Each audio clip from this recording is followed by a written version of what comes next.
When all of humanity was turned to stone once again, Sukha became mankind's last hope. Plants had completely covered her body. A jaguar accidentally triggered a mechanism, causing the container filled with revival fluid to crack open. Suddenly, a heavy storm rolled in, and a bolt of lightning shattered the container completely. At that exact moment, Sukha woke up from petrification.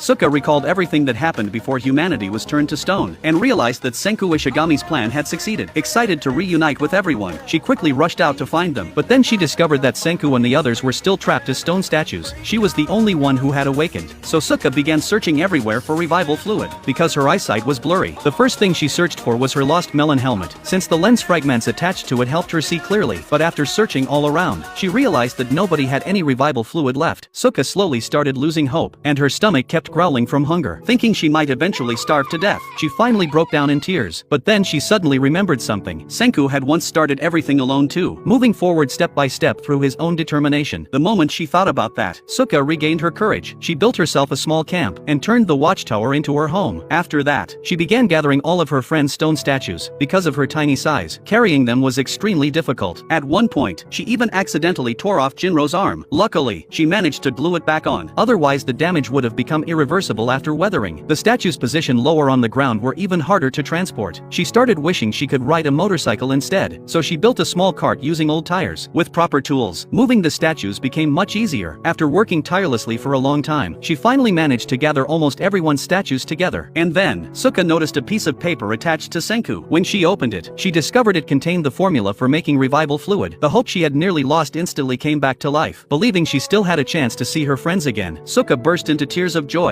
She immediately began studying the instructions on the paper. It listed 3 different methods for creating the revival fluid. Because the third method would take an extremely long time, she decided to try the first 2 methods first. But the experiments only ended in explosions, and she even electrocuted herself once. With no other choice left, she was forced to try the third method instead. Only then did she realize that the key ingredient it required was animal feces.